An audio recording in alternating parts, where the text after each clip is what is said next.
Most people waste their Disney dining plan credits without even realizing it. We've eaten at every quick service location, so you don't have to. And today, I'm showing you exactly which restaurants in Magic Kingdom are worth your quick service dining plan credits and which ones aren't. So let's start off with the locations that you can use them at. That's going to include Casey's Corner, Columbia Harbor House, Cosmic Rays Starlight Cafe, the Friar's Nook, the Lunching Pad, Pecos Bill Tall Tale Inn and Cafe, Pinocchio Village House, and Tortuga Tavern. Now, when using your quick service credits, keep in mind that you want your meal to cost about $20 per quick service meal to break even. Now, that is going to include the cost of your drink. Also, make sure you stay till the end because I'm going to be telling you the biggest mistakes that people make.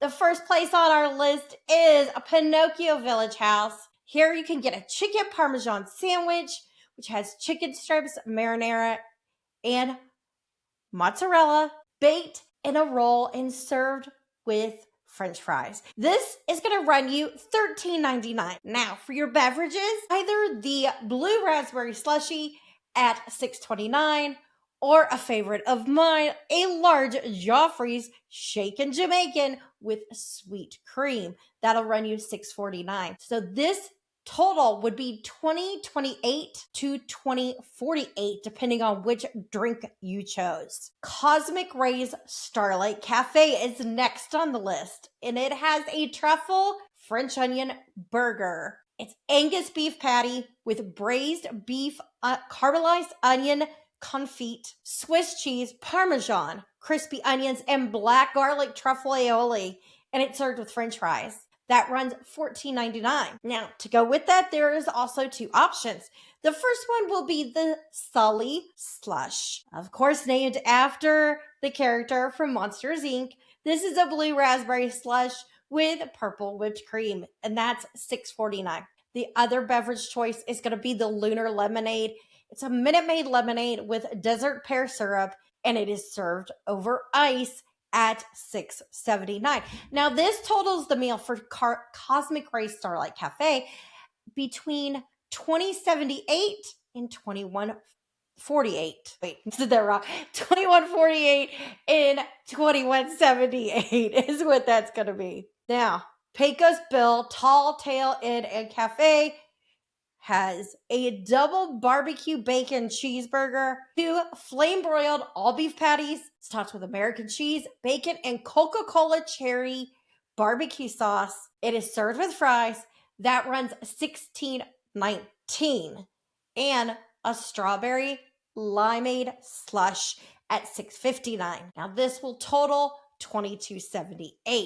As I'm going through these, I'm starting with the least of your values, and we'll end with the biggest value when you're using your credits. If you are finding value in this video, please like and subscribe. Casey's Corner, which is a fan favorite, has the Chipotle Barbecue all beef foot-long hot dog.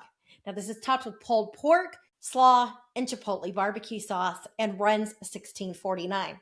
Now, at this size, being a foot long, you could share this and then use your next credit at another location and try out 2 different places. So for a drink, I recommend the frozen mint julep lemonade. It is a classic blend mint julep featuring Minute Maid premium lemonade topped with fresh mint leaves, cherry, and a lemon at $7.29. That totals your Casey's Corner meal to be $23.78. And one of my favorite locations to use this is Columbia Harbor House. And this has a lobster roll, which is my favorite to order. It is chilled lobster with a touch of mayonnaise. And it's served on a New England style bun and comes with French fries. That runs you $18.99. And to drink a Minute Maid lemonade slushie at $6.29.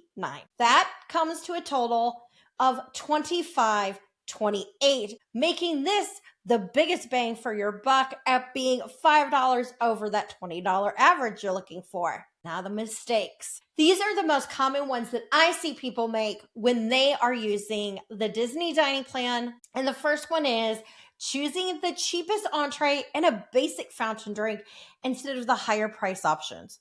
Would be things like specialty drinks, combo platters, and barbecue style plates. Those always cost more at Disney, the barbecue ones. Now, this means you often will get less than the value that I came up with for your quick service credit. The other one is paying for high priced items out of pocket. Some people pay for meals out of pocket, and your high priced ones are definitely not the ones you're going to want to do that to.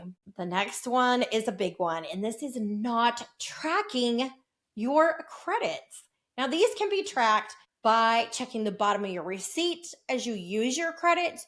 Or my favorite way is to use the My Disney Experience app where you can see what credits you are using. If you don't keep track of these, you could end up with meal times left over. Now, there's automatically doing one quick service credit per person every meal. Now, I mentioned that hot dog being foot long. This is one where those huge meal portions, if you're getting something that's big and everybody's using a credit, you're going to end up with leftover food that's going to just end up being thrown away. And so you're wasting there. So another one is skipping having a strategy. This is probably my biggest one, is not planning this all out ahead of time, because then at the end of your trip, you end up with these unused credits that are wasted and you don't have time to use them as you are leaving the resort. And this one is where I'm telling you which ones not to use those credits at, because you won't hit that $20 amount. And that is going to be the Friar's Nook, the Lunching Pad, and Tortuga Tavern. Even if you order the most expensive item and the most expensive drink on their menu, you won't hit the $20. So if you're looking to get the most value, those places are not going to be the ones you're going to want to use them at. Now, if you want to know which places are best quick service options in the other parks, make sure to subscribe so you don't miss those videos. And the next video I think you need to watch is going to be this one, where you get the biggest bang for your buck using the Disney Dining Plan snack credits. Until next time, I'm Kristen from Dining at Disney. Bon appetit.